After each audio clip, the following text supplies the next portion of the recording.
Happy Friday. Good morning, everyone. For me, if it's Friday morning, it means that I'm starting off my day with some of my favorite people on the planet. I'm Katie Stebbins from Tufts University's Food Nutrition Innovation Institute, and I'm joined by Carter Williams at I Select Fun. Carter, give everyone a shout out. How are you this morning? All right. And Ellen Brown from BP2 Health. Ellen, how we doing? Good morning. Excellent. And today we're going to have a phenomenal guest with us today, Erin Martin, who's going to introduce herself a little bit later. So excited to dive into her world. Really quick, as we go around and share what's on our minds this week, I'll just start by saying I've had an interesting week spending several days in the emergency room at the pet hospital. And it was really interesting being in the waiting room. My dog is okay, by the way. He's recovering from surgery. But so interesting to watch humanity in the emergency room at the pet hospital and see who comes in and what they come in with and how much life mimics your pets or pets mimic life.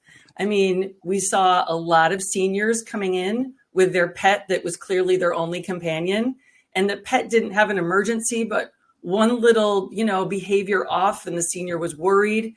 I saw people with really obese pets come in who were also really obese and both needed a lot of care.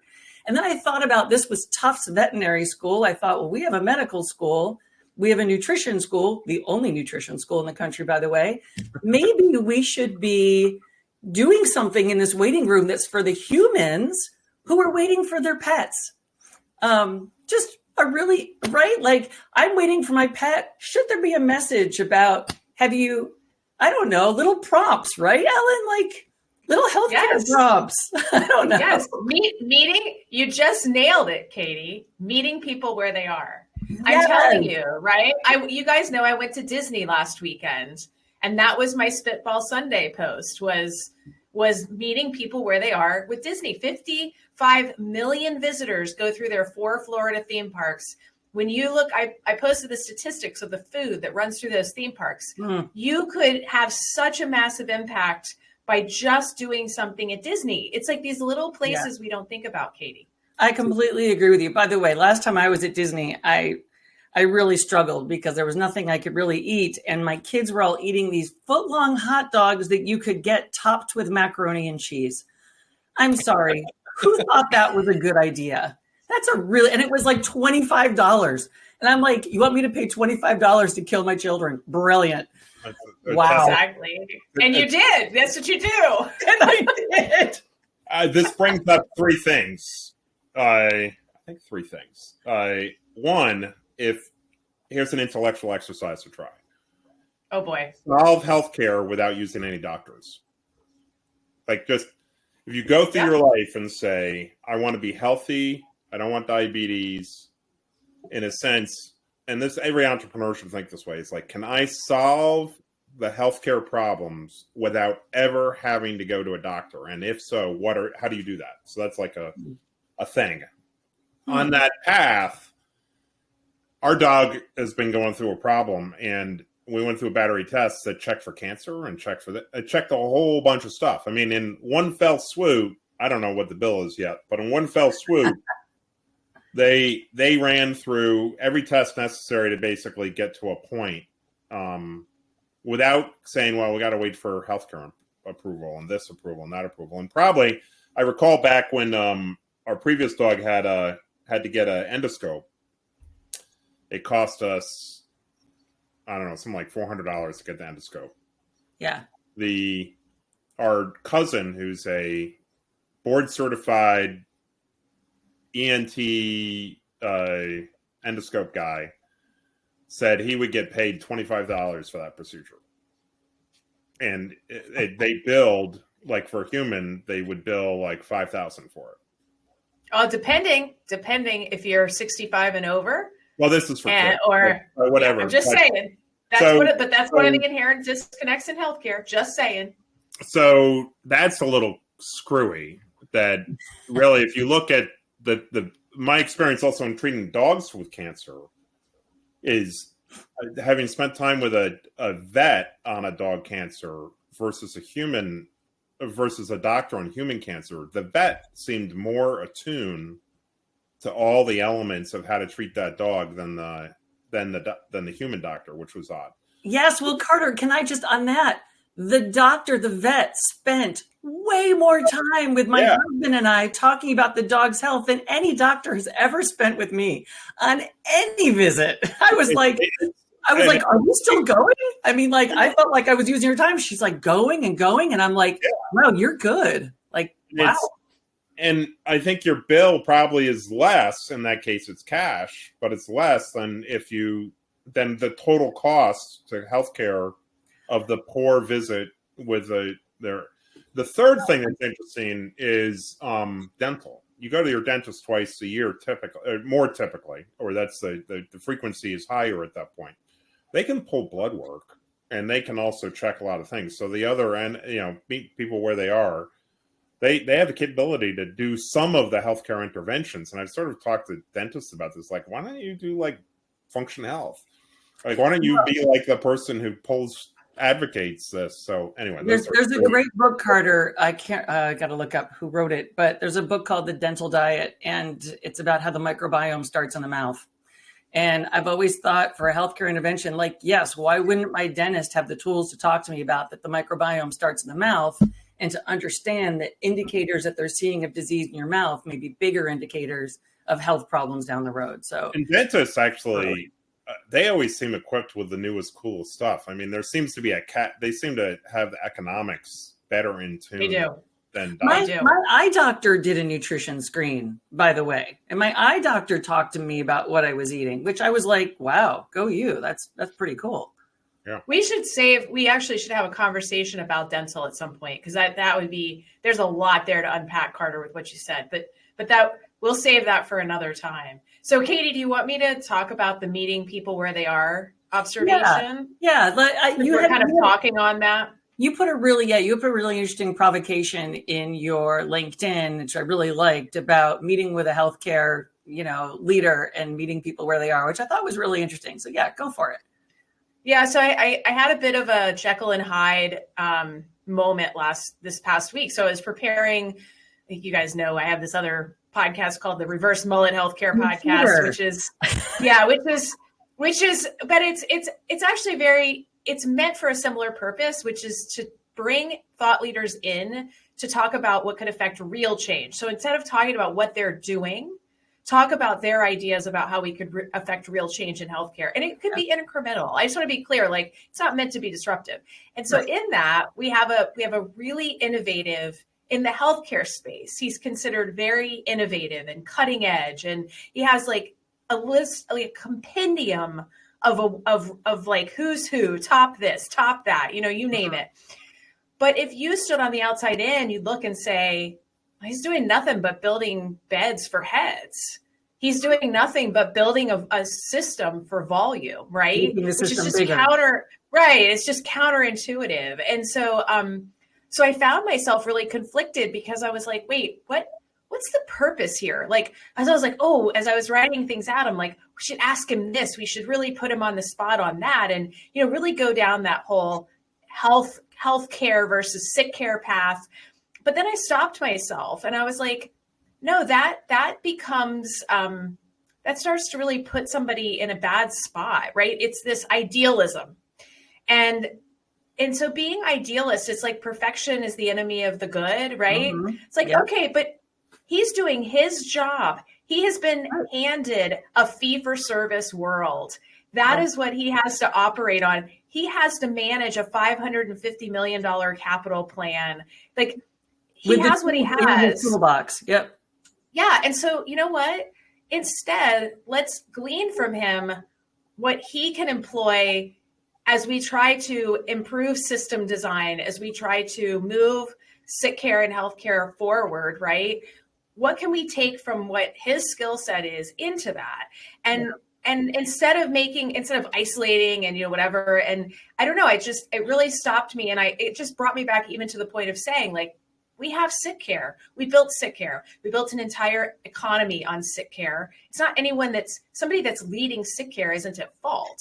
They're not in a position, but we're lucky. I feel like it kind of made me realize, like, we're lucky ones, because we can remove ourselves and say, wait, let's look inside from the outside and say, how could we bridge from where we are today to where we want to go? And like, Carter, you're so good at saying, but why don't we do it this way? Right? So disruptively, but it all comes back to meeting people where they are. Yeah. So it's this theme. So, and having some patience, Ellen. I mean, the systems change doesn't happen by ripping the Band-Aid off of something, right? Like, no. And I think that's always the challenge, Carter, of being up against a P&L, right? I mean, I worked for government for a long time. We could do 20, 30-year long-range planning and incrementally implement changes over time in communities with zoning and different land use laws, things, Carter, that I know you personally struggle with. My other L. Your other L. But right, Carter, like, this is always a challenge of how to create change in the midst of someone trying to also meet bottom lines. Well, that's leadership. Yeah. Right. It is. People are like, well, how do you do near term and long term? It's like, that's leadership. I go back to a little bit of my early career in aerospace. We were trying to figure out how to build airplanes better and save enough money so the particular military program would survive. And it was these awful trade-offs, A versus B. And this is actually something that one of the presidents in the past said, why can't it be C? Like, can you take what is, and this is even gets into things like the zoning comment you made. It's like you got one side on A and one side on B, and you have a divide. The leadership point is, what can I do to take the best of A and the best of B, and a little bit of the bad of A and B, and diminish it and come up with something better. And that's not easy. But that's leadership. I love that. But it's, I'll just close it out with this, Katie, is how I see it is when we start to really finally have some solutions in place that can be N of one for people, that can lead them down a path of being healthy, right? We give them the tools. We create a model of care that does that. We need people like John who are innovative, who are amazing leaders, as friendlies, so that they can look at it and say, oh, you really are pulling 60% out of the system. I can get behind that, right? And instead of isolating him and saying, well, you're not ready to do this now, you're not thinking big enough. Like, that's not the case. We need sick care to move forward once we've figured out how to do healthcare, right? Yeah. And we do need to connect the dots. Yeah, so 100%. Because you're still going to have things that are like, I just slashed my arm off in a grinder mill accident. Exactly. Yeah. I really hated it, like if that happened to me, but I suppose that happened. That was a really very, that was crazy that just kind of came out of your mind just now. Like, it wasn't like this. I mean, that was crazy. Very, very impressive. Wow. For 9 o'clock in the morning. So with that, from grinder mill arm slasher things, let's go to Erin. Let's have a conversation with our guest. Hi, everybody. So this feels like old home week for us because Erin, you are actually sort of an honorary part of this posse. We talk all the time. We have a little background WhatsApp chat among us. So really excited to have you on this week and to have you tell us all about what you're doing in Oklahoma. So impressive. With that, Erin, I'd have you introduce yourself and tell us about the work you're doing. Thank you all so much for having me. It's great to be on a podcast all together, and we've talked so much, so it's fun to get it recorded. My background is in long-term care. I'm a gerontologist, so I worked in all levels of long-term care from when I was 15 years old until my mid-20s, and I saw people on 15 to 32 prescription drugs. And that's when I started studying the blue zones of the world. And I saw people dying of something called old age on 0 prescription drugs. And amazing, right? There was a time we didn't have those drugs. So I really saw an avalanche effect in polypharmacy, and that it was actually making people worse. And I watched people come off of all their prescription drugs and get better by changing their lifestyle. And I really honed in on food as this ultimate ripple effect to really transform people's lives. And really, a tool and an entry point into much deeper healing that I think we can get into about what healthy people should be doing who already have great diets. But I founded in 2021, birthed it out of the pandemic. Thank you, pandemic. It actually helped me a lot. And we birthed FreshRx Oklahoma, a produce prescription program where primary care physicians prescribe locally grown and regeneratively grown fruits and vegetables and cooking and nutrition classes and stress management classes for people with type 2 diabetes in our North Tulsa area in Oklahoma, which is predominantly a low-income area, a food desert without a grocery store for 14 years, and the highest mortality rates of type 2 diabetes in our county. Wow. Wow, that's phenomenal. I love that. And so, Erin, every time I hear you talk about this program, I'm always blown away by some of the data points you have on how you've moved the needle. And I'd love for you to share with our listeners really quickly. And by the way, the fact that you're in this space, it's not like you're like, hey, I was interested in fresh food and I decided to feed everyone. Like you're in the medical space. You're like, this is a problem. I'm seeing things we need to change. Talk about the data. Talk about how you're moving the needle. Absolutely. And I've seen a lot of, I volunteered during the pandemic at a lot of like food distribution, food delivery type of programs, really focused on food security. And what I saw was people giving out food that maybe at the least was exacerbating people's chronic conditions, and at the very worst, like further poisoning people. Yeah. And that really disturbed me. And I felt like, this needed to be elevated. It needed to be elevated to a nutrition security problem, because if you have access to junk food, that doesn't mean, like, in a sense, that means you're not food insecure. But I would argue like that food access isn't necessarily what's moving the needle. Right. Like nutrition access, or as Carter calls it, affordable nutrition, which I love that phrase, Carter. Right. Absolutely. And I thought, and I saw when I'm shopping around to these funders and looking at grant money, and then they have you, how are you going to measure your success? And most of these nonprofit organizations are measuring success in pounds distributed. Mm-hmm. And I said, but that's not changing anything. That's not systemically changing anything. That's not producing an outcome. Does a pound distributed of food, of any food, create health outcomes and permanent behavioral change? No. And so we measure. Wait. You have to stop for a second. That is exactly only Erin could let me stop her at that point and not be like, please, Ellen. But I have to say this. You literally just described the parallel of the perverse system of healthcare reimbursement. So yes. Doctors are paid, when we talk about fee for service, doctors are paid for the number of people they see, and they see sick people. So to your point, right, when food is aligned like that, right? So keep going. It was like kind of structure and being upside down. Yeah. That's a great parallel. It's great because that's the same thing of we're not using the right measure. And that's why, there's starting to be this shift of value-based outcomes, that people are graded upon the outcomes they produce, which is much better than just how many times they see you, because it doesn't mean they're fixing anything. Exactly. So I wanted to have a goal of producing health outcomes, measurable health outcomes, and also measure the healthcare cost savings that we're producing. And so we measure 3 major health metrics for those with type 2 diabetes: A1C measure, weight, and blood pressure. And we used a study called the Geisinger Food Pharmacy Study. And they say if you give people some type of combination of food and education, you can reduce someone's A1C by 1 to 2 points in the year. And that, for a lot of people who don't know, that may not sound like a lot, but the scale is very short. A 1 to 2 point reduction can be the difference between life or death or not, or amputation or not, or kidney failure or stroke, or it goes on and on and on.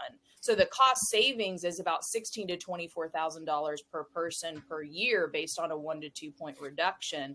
And we have maintained about a 2.2% average reduction across our participants, but our greatest reduction has been from a 13.6 to a 5.4 in 6 months. And our greatest weight loss has been 117 pounds, fully reversing her type 2 diabetes in 8 months and coming off of all of her prescription drugs. Wow. And we have estimated with just a little over 300 people that we've served in the last 3 years that we've saved the state of Oklahoma nearly $4 million in healthcare costs.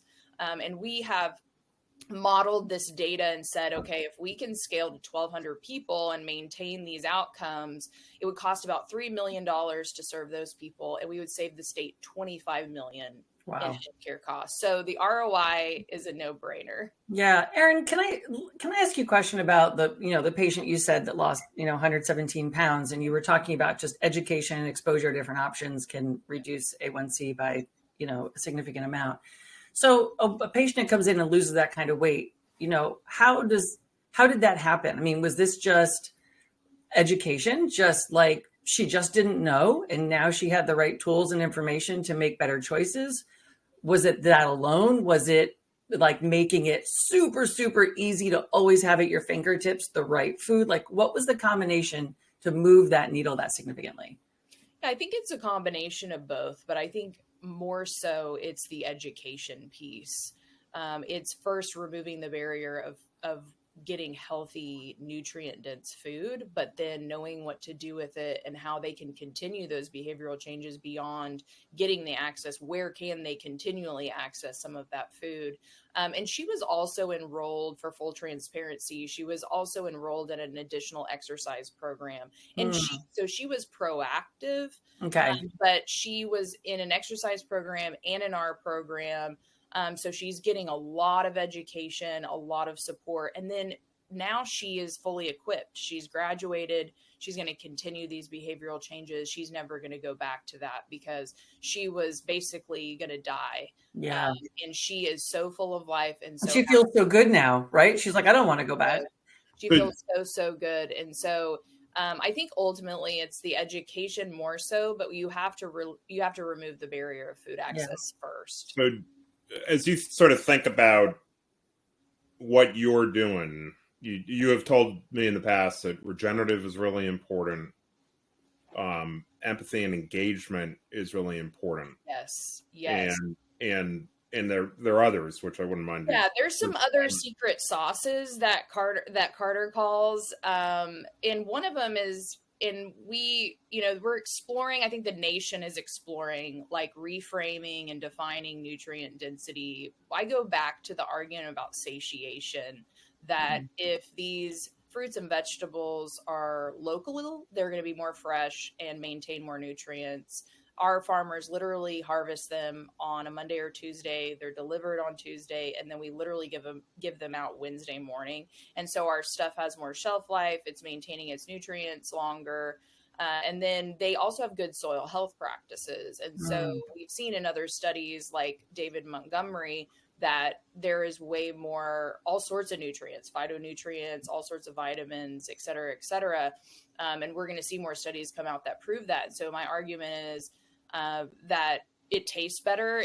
They are satiated. It helps with compliance to want to eat the food because it tastes good. And then they're satiated and they're fulfilled and they don't feel like they need to keep eating to get what their body needs. And then the other point that Carter made is, we are in the community. Our team reflects the people that we serve.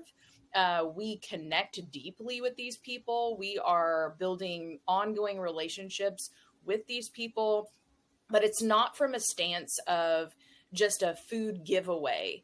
And we make that very clear to the participants, and they feel that. They feel the empowerment and the support of our program. And as one of our participants said on the news it doesn't feel like a handout. It feels like come and get some longevity. I absolutely love that. And so it's that. Would you say that that's like pivotal, or is it incremental benefits? It's essential for people because there's so much shame in, number one, feeling food insecure, nutritionally insecure, and not knowing what they're doing that's wrong. That's another piece of the shame, is just not having known. And they absolutely need to not feel shamed or feel like they're charity. They need to feel like they're valued. And I think that's absolutely pivotal, especially when you're working in more underserved spaces. We talk food is medicine world, food is health world, talks a lot about equity. But I think that's also in the sourcing, is that there has to be dignity. And when you're serving people with the worst outcomes in the country, the worst food available, that's not equity. And so these people that stand on these stages and say they're being equitable because they're serving low income people, I don't think that has full integrity. And I think that that's key. And so it's equity and empathy and compassion through how we deliver this, from the food sourcing to how we treat people. Yeah. Erin, can you talk a little bit about the farmers here?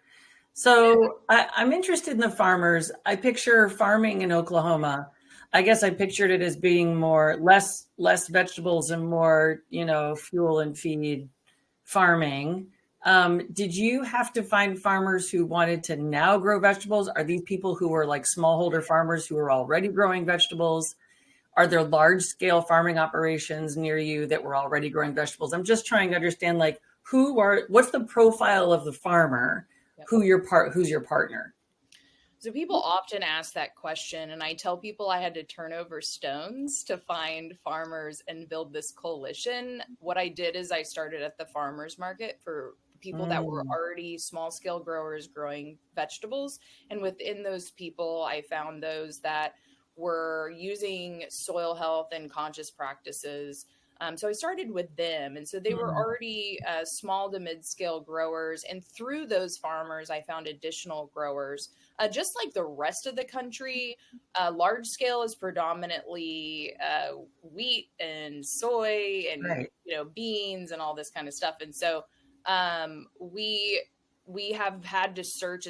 And then as farmers heard about it through other farmers, they started coming out of the woodwork. And there were also new and beginning farmers who decided, I want better for my family.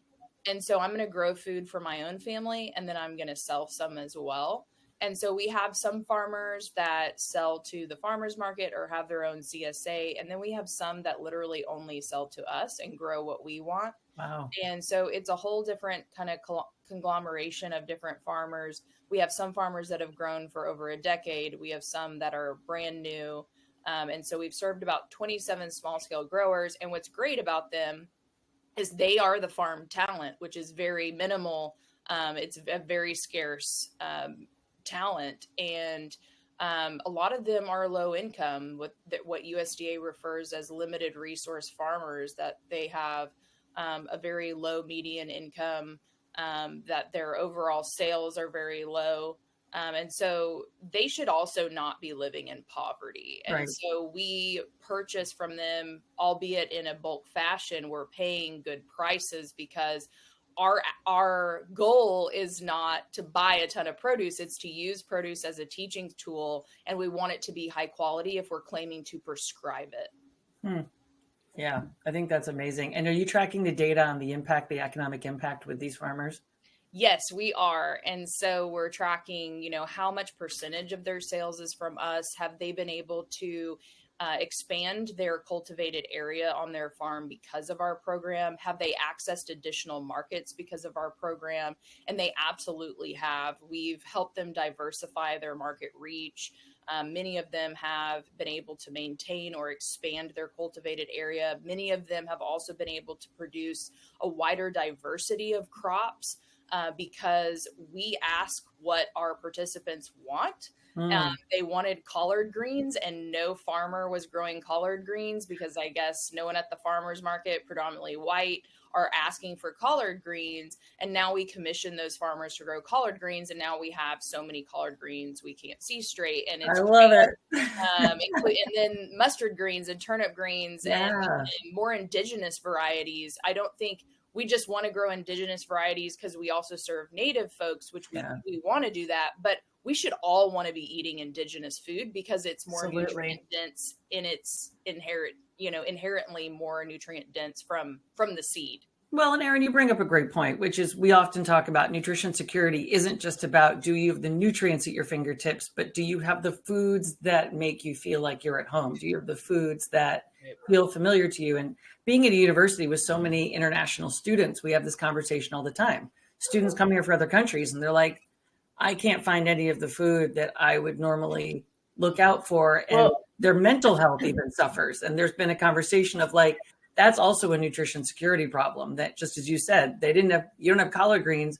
Well, let's go out and figure out how we can do this. Right. It's one of the biggest barriers in healthcare is cultural competency. Yeah. Yeah. Say more about that, Ellen. Yeah. So, I mean, it's exactly what Erin described. So if you're not culturally competent in how you're delivering healthcare, then you're going to not engage with your patients or your community. So you can, and I think I would argue that I think that's even why we've seen things like Village MD, some of those models where we tried to put clinics in Walmart, right? Walmart Health. We just stuck doctors in a community in the Walmart. We weren't looking at what is the culture, what is the community culture, and how do we make sure that we're putting culturally competent healthcare delivery in there. And food is one of the biggest obstacles even to healthcare. So food insecurity. And so delivering medically tailored meals doesn't work if you're not giving people culturally appropriate medically tailored meals. There's all sorts of case studies on that. Yeah, interesting. So Erin, as you think about your next step, so you serve how many right now, typically? We serve 150 people twice a week. And as you think about, because you've done this, you've been involved on the national stage. You and I really spent some time down in Washington, sort of helping people think through this. And as you think about a national stage, based on what you've learned, what do you think the steps are to sort of scale this in a way while still maintaining the idiosyncrasies and the key things that you've seen to make it work? And can I add to that, Carter, too, Erin, as you're thinking about that answer? And who are sister organizations around the country who are doing similar things? Like, is there a network that's being built that's going to, like, do you have to scale, or is there a network that's scaling so you have a community of practice? And wait, I have to add my layer, which is when you're answering it, I want you to differentiate to Katie's. This is really important. Fundamentally, is food distribution versus a care model. Okay, I will just leave you there. Yes. Go, Erin. So there is a national group of folks. There's several different groups. National Produce Prescription Collaborative has a lot of folks together that are doing this, many of which that are doing this at scale. Maybe not the full healthcare delivery model that I'm doing. But I think that there's pieces of that can come together. For example, like, in a better world, we could have someone who's doing the food part, like all that sourcing. That's a lot of work that we do. And we've had to do that because we don't really have a local food system in Oklahoma. But say you're in Chicago and it's Dion's dream, which they do. That's their thing. They do food delivery and they do local sourcing. And they do it in a great way and they do it at scale. It's overlaying and building all those parts together and making sure that overall the healthcare delivery model and, person-centered care is involved in that. So I think it may not be scaled so much in the way of Silicon Valley sees scale, but I think that these programs can be replicated and customized to each community and create jobs in each community. You can take this model and you can replicate it. I think the other thing is we track so much data and there's so many logistics. And so we're almost done with our software system that will be very easy to duplicate, that it will take a lot of the administrative burden off the team that is serving these people so that the team can be more focused on just supporting the people through this program. So I think it's absolutely scalable. I think that the financial structure has to be aligned with who's paying for the program. That health payers should all be paying for this, but they should be paying for it in a full-on value-based care model that includes financial incentives to make sure everybody's on the same page and all sharing in those cost savings. Yeah. Erin, Oklahoma is a state that has a winter. And so how do you guys manage this year round? So we use different, there's actually a grower in Maine that grows year round. He extends his seasons up to 2 to 3 seasons by using high and low poly tunnels. And so we actually can grow year round very easily. Not all of our farmers grow year round, but we have served food every other week and now every week consistently. We've never stopped year round since July of 2021. We do use some things like pecans, or in the winter, we have a lot of storage crops. So we store radishes and different types of things. And so we may use some more dry goods like beans and oats and different things like that. But overall, we still have fresh produce year round. We have in the winter, we have a lot of greens. And we have some year-round products like mushrooms and microgreens. And so we always have a consistency of fresh produce. That's awesome. I love that. Well done. So we're coming up on our third block where we get to have more of the four of us jumping into the topics that we all care about. Ellen, I knew I should have written it down, but before we started today, you started a sentence on a topic with Erin and I said, hold it for the third block. And I think it was about healthy people. Do you remember what it was?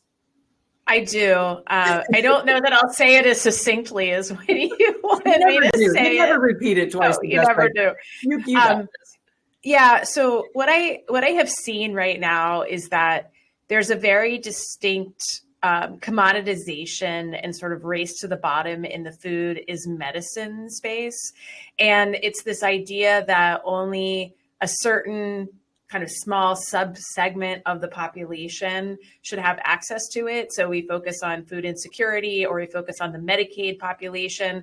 And it's what Erin was saying, it's about getting them calories. And I believe it's really important that when we talk about the model that Erin has created, is it truly is food is health. So it's putting food at the center of care delivery and recognizing that if you're healthy, to stay healthy, you have to eat healthy, and that you should have access, whether or not the health plan pays for it or not, you having access to it and being given the opportunity to get educated and get that food, right? You should be able to do that even as a healthy person. So I think it's just really important that I think food as medicine has been an amazing tool to get this on the forefront, to bring this into the mainstream of conversation. But we have to expand the conversation to say this is food is health. And Carter does a really good job of that from a process perspective, to say food itself, right? Just the whole life force of food and calories and everything about it, like it has to shift to being actual nutritionally dense food that keeps us thriving, that increases health span, right? And how we distribute that needs to change, how we consume it, how we have access to it. And I want to also go back to Erin's point, and everybody made it about empathy and permission. We really have to let everybody understand that they have permission and they're invited to be healthy. So, Interesting. Yeah, as you're talking about that, I'm thinking about information, and even friends of mine who I talk to, and I've been a nutrition nerd since I was in college. I mean, my mom used to hate it when I came home from college because I would grocery store with her. and I would tell her, if I shame my mother, I'd be like, you can't buy this. You can't buy this. We can't eat this. Look at these labels. She's like, will you stop coming home from college? Like, I just can't deal with your judginess anymore. So I've just been obsessed for a long time. But I meet friends and I talk about nutrition, and they're still in this model of, well, as long as I eat like less calories, like as long as I burn some extra calories and keep myself healthy. And I'm like, but you're 3D printing yourself. What's in the ink cartridge? Like, what are you putting in the ink cartridge? Yep. You 3D print yourself. And they're like, what do you mean? I mean, and I'm not talking about people who are like, don't have access to all information. I mean, like college educated, PhD level absolutely people who are like, what are you talking about? And I guess when you're in it so deeply, this is always the case, right? When you're in it deeply, when it's in your face every day, we assume everybody has the same level of knowledge and information. And it stuns me on a daily basis, even in a place like Boston, which is so educated and about healthcare. How many people are like, what do you mean? What are you talking about? What I don't understand. And, someone who's like eating 12 Diet Cokes a day and they're like, what? It's diet. Isn't that good for me? And I'm like, wow, don't you go on Instagram? I mean, it's just like, it's just stunning.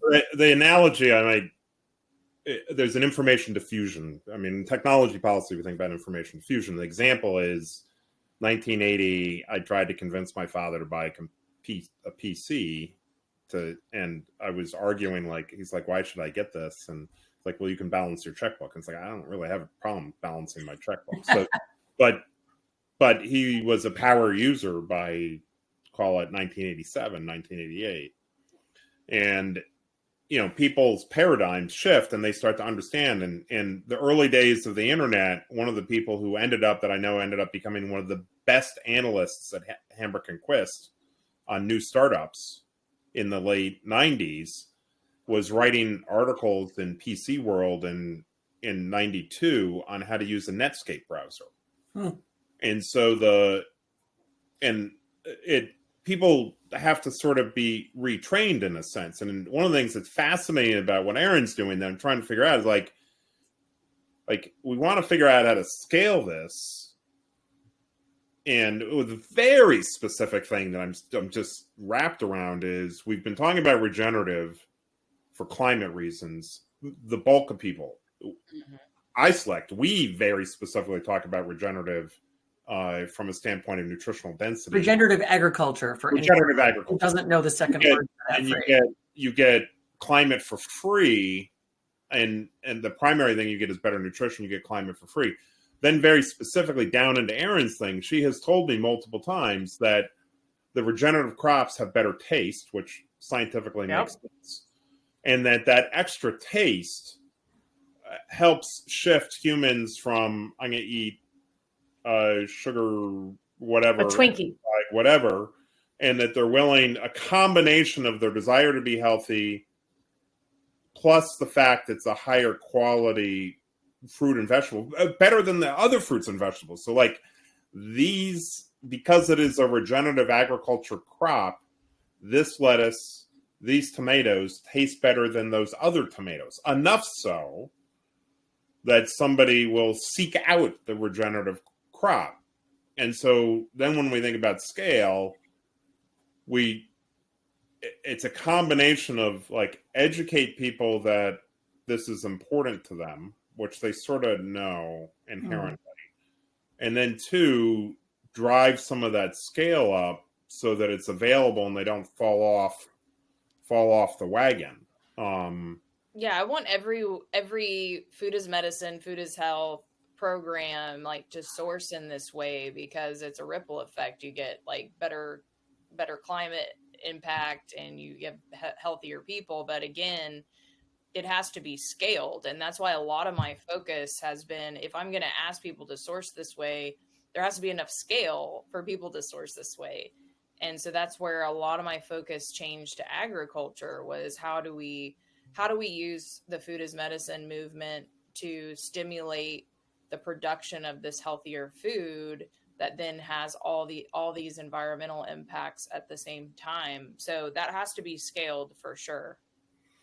Building on this, another point that she's sort of got me, I'm like stuck in my head, like, how do I scale this? Because we've got the systems engineer in you is going crazy. Well, we had 80 million. When we were down testifying in the Senate, one of the senators like, well, there's a startup doing this stuff for diabetes. And like, isn't that the answer? I'm like, that startup's serving 70,000 patients. We've got 80 million. So they're also treating diabetes, not reversing diabetes. But there's a thing that you got to figure out the scale one way, just from economic, whatever it is. Yes. You got to scale. So that this regenerative thing is important enough. So then the other thing you think about in technology is who are the early adopter customers? Because the early people who adopted Netscape and the early people who adopt PCs helped streamline it so that the PCs were better. And then the next group, you can't have everybody adopt it all at once. This is not the way humans work. So when we think about early adopters and food, you can go to the worried well rich people and go there. But the other thing we're seeing is that Erin has brought up is farmers are caring about their own employees and they want to help their community and they live in their community. And as one is mentioned to us is like, we just bought a new football field for the high school for $300,000. Why can't we figure out how to feed our town of 2,500 better? The nature we've seen in sort of second or third tier sort of hospital systems, local hospital systems themselves are having trouble, mostly because of diabetes or the comorbidities from diabetes. You've got farmers that have the capacity they've got the arts and skills to do this, and they may farm 10,000 acres, but they can also farm 10 acres of specialty fruits and vegetables and pull it off and know how to do it. And then you've got a strength of community. You've got less competing interests. So you've got 2 or 3 companies or industries in that area that maybe can bring focus, instead of, like, if I look at St. Louis, there are hundreds of companies. And if you try to bring a focus as a community together, it's harder to do because of so many competing interests. But they're really fascinating in a little bit of semi-rural areas, the ability to sort of bring together all of the issues at once to improve health. And Carter, as you're talking about this, we've had conversations about how do you connect rural and urban. And yesterday, day before yesterday, this week, I told you guys, I warned you, this week is sort of a mushy melting pot for me. But one of the days this week, I was on a tour in Boston with an organization, for-profit organization called Green City Growers. They manage farming operations basically for corporate partners that then get that food to their employees for free. And so let's say you have a corporate office out in an industrial park or out in a suburban office park with a lot of land around it. And then this suburban office CEO also has a downtown Boston location, right? Which you would have in a tech core. This Green City Grower Group is farming the land for the outlying industrial park office building, and then harvesting all that food and then bringing it into the city. And at 11 o'clock, they have these huge tubs filled to the top with tomatoes and eggplants and greens. The employees come out and in less than an hour, gone. And it was free. Yep. And what was great is it's not just employees who are behind a desk. It's the employees who are keeping the capital plant of the company running. So you could very well have employees who are food insecure, who are coming to lunchtime, getting this food, getting it for free. I just loved this partnership. It's really brilliant. And they're seeing an increase in these contracts. This gets a little bit to the leadership thing again. So they're particularly a firm now in agriculture has got up 1,000 employees, and they listen to our podcast, and they were having a conversation of whether they should cover GLP-1s. And the conversation was it costs $1,500. And one of the people who we all know said, they're going to cost $100 soon. And if we get rid of obesity, it increases U.S. GDP by 1%.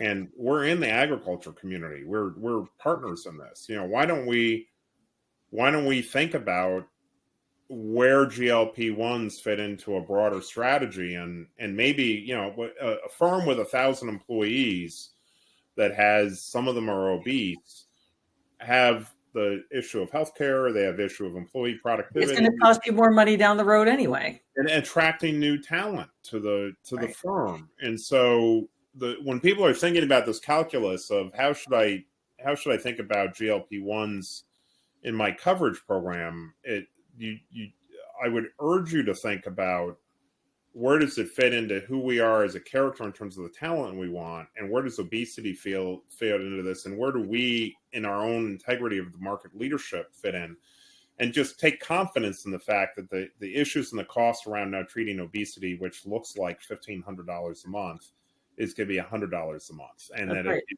feed in proper food, like what Erin's saying, if you sort of bring these two. We're in the early days. We're talking PCs doing checkbooks, and we're like merge this into a point of convergence where we've got some medical intervention, perhaps, and then also regenerative taste crop intervention. We're coming to a point that we've got a better solution that will emerge. So get on that road and arrive at the location.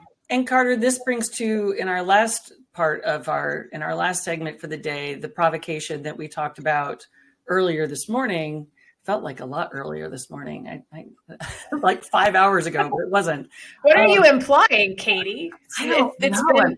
I'm telling you, this week is a sprint through Jell-O. I literally feel like I'm just walking through Jell-O, like a very firm, hardened Jell-O. But anyway, we talked about something that I'm actually going to be jumping in my car and going up to Tufts to talk about is what if we measured, Carter, we talked about this in the beginning.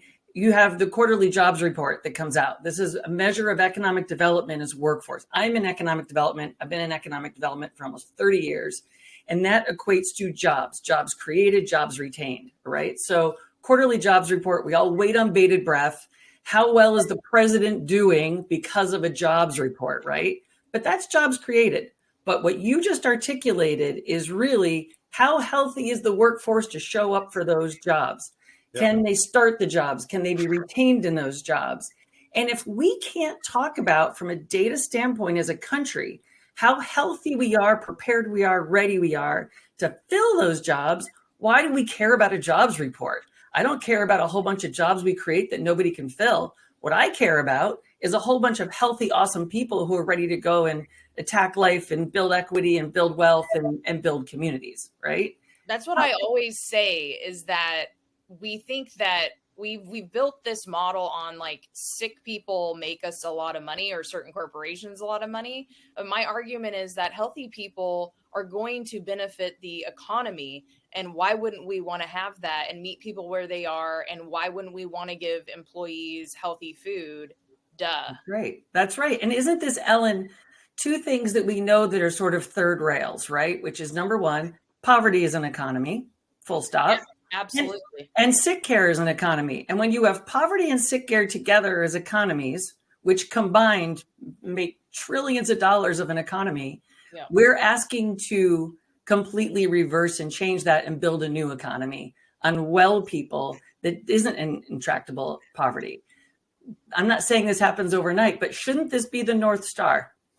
Well, it should be the North Star. And the beauty of it, it's completely, I'm going to use this word again today somehow as perverse, is because such a large portion of our population is metabolically ill, right? That like literally the majority of our population now is metabolically ill. There are trillions of accessible dollars to be redistributed. And the thing is, our sick care system is overwhelmed. It's overburdened. It's past the tipping point. So when people say, oh, hospitals aren't interested in delivering healthcare and doing something like this, that is the furthest thing from the truth. The issue is that they are not economically aligned in the current state to do this. So if we just realign some of the economics, which we can through outcomes-based healthcare, which Erin, and through care models, that's the important thing here, you guys, is that this is an actual care model to reverse lifestyle disease. There are trillions of dollars associated with that we can take all these people and make them healthy. So we don't have to argue about wellness and prevention. Not that there's anything you know what I'm saying? Like, it's a big opportunity, and shifting again. I know I sound like a broken record, but it is so imperative that we think about this from an outcomes lens and not from a food lens. Like, we're going to get healthy food to people. They don't know how to eat it. They don't know what to do with it. They don't want it. We have to make it part of a model of teaching people how to change behavior. And I think behavioral nudging is going to be a huge piece of that. Like, there's a lot to emerge that we can leverage that will help us get to basically getting people healthy again, helping them stay healthy. Yeah. And then it would be great, Carter, if in that profile of a healthy economy with a jobs report, which also reflects health, by the way, military, like public safety. I think I read somewhere that people in public safety, fire, police, have some of the highest rates of heart attacks and cardiovascular disease. Fire. There's a chart floating around the internet this week. Fire, 95% of when they roll a truck is from medical. Is from what? Medical. Oh yeah, they're well checks. They're health checks. I had dinner with a fireman who said that's what he does. He checks on people who can't leave their home. Or they pick up heavy people that the that's what I meant. can't. Yeah, that's what I meant. 95%. We houses are not burning down. Right. He told me it's Narcan and it's morbidly obese people that he's got to administer. And so I don't even know what that is. I don't know. But that's a different issue, though, of those firemen themselves are also unwell, which so Mayor Adams, I think, I've always had a tremendous respect for Mayor Adams' sort of way that he put health into the conversation around election. Former police officer. And he did not do it. And in his particular case, for everybody's benefit, he found out he had type 2 diabetes because he woke up blind one morning and was poorly diagnosed and was told there was nothing he could do about it. He changed his diet. It changed a whole bunch of things in his life, and in many ways he felt was helpful in him becoming mayor. But he did a nice job at the time of sort of introducing it into the election without making it like, you people are all awful. He just basically created it more as an aspirational component. And his team has really done a very good job of sort of bringing that forward.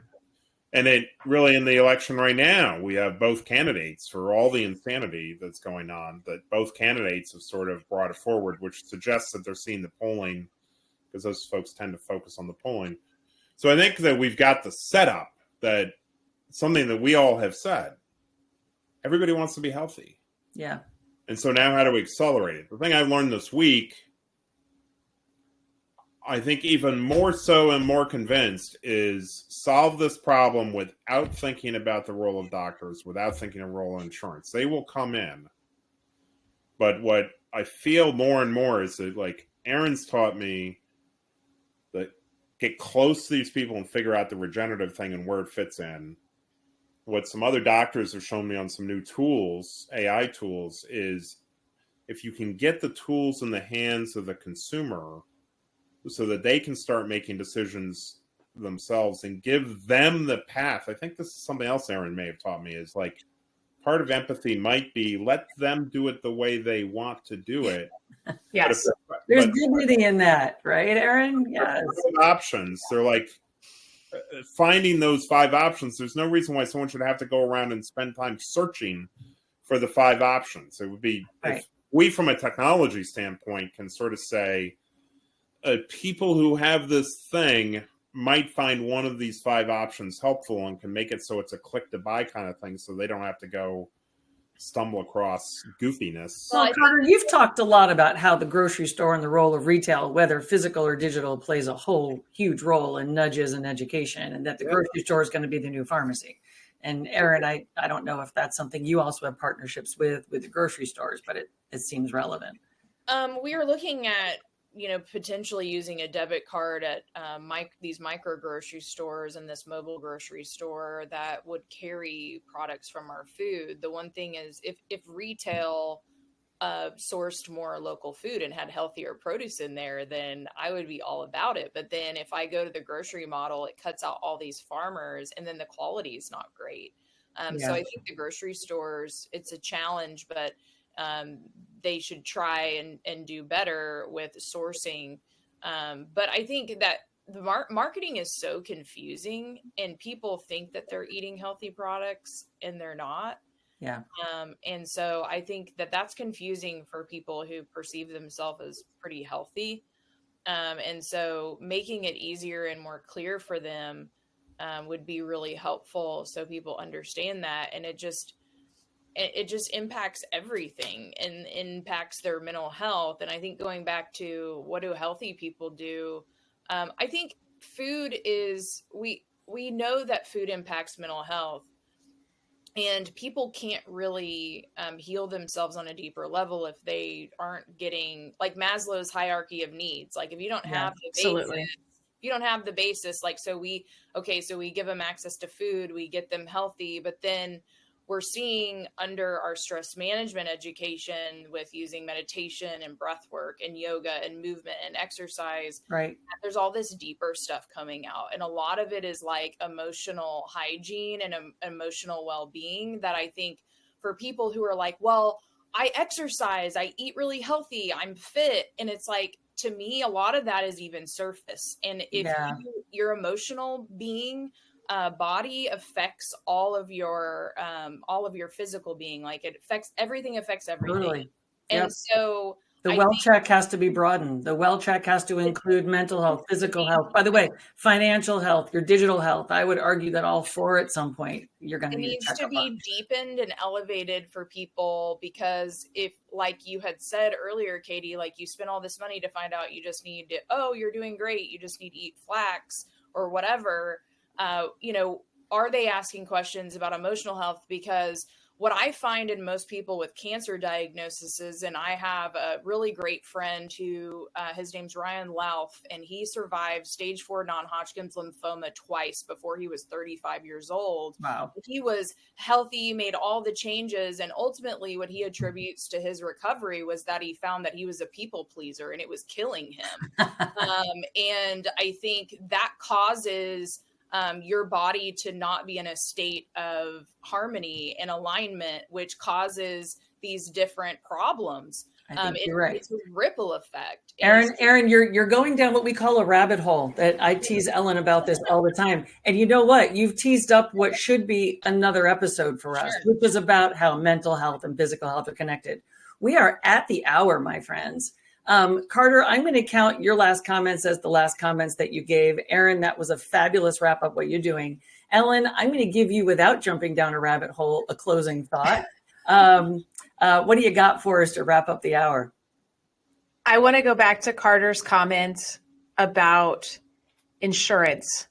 And I completely agree that if we build something, they will come and we'll figure out how to align it. I push a little bit on that harder than most, because our healthcare dollars are invested on our behalf. And there are millions upon millions of people in the country who can't afford to pay for health and sick. Yeah. And so until we figure out a way to realign and redistribute that wealth, I think we're going to be at only the wealthy people get it. Wow. And so that's why I push on that. That's why I push on it. I agree that from an early adoption perspective and from a system redesign perspective, you're absolutely right, Carter. But I'm passionate on the insurance front, because I don't want to see this be only the early adopters who have a lot of money. I would love to try and build this in. Like Erin, we just got traction with a payer who gets it. They get that this is outcomes based and they're willing to play that way. So I just want to come at it from both angles at the same time. And that's why I love, Erin, what you're doing. I think this is this double bottom line approach. And then Carter, you pull in good for the planet too on regen, et cetera. As you pointed out, it's a triple bottom line. But Ellen, you just put that, I put that on a t-shirt, right? I put that on a poster behind me on the wall next to Make Art, Not War, is people can't afford health and sickness both, right? Like and why not redistribute that to be health and then double down there and to make sure that the journey is going that direction. So I absolutely love that. Erin Martin, thank you so much for coming and joining us. Tell everybody where they can find more information about your organization. Thank you all so much for having me. Such a rich conversation. I know we could talk for 5 hours. If you want to reach out to me, certainly follow me on LinkedIn, Erin Martin, and then you can go to our website, FreshRxOK.org. And if you want to educate yourself on healthy cooking and nutrition, go to our YouTube channel, FreshRx Oklahoma. Fantastic. Erin, thank you so much. And as always, Carter Williams, I Select Fun. You're awesome. Happy Friday. Ellen Brown, BP2 Health. What a phenomenal woman we have on our hands here. With friends like this, I certainly can't go wrong. And Katie Stebbins of Tufts. I mean, really, like, we are so lucky. There you go. It's a veritable love fest. FNII. Everyone, have a great weekend. Happy Friday. We'll see you on the flip side next Friday. All right. Bye.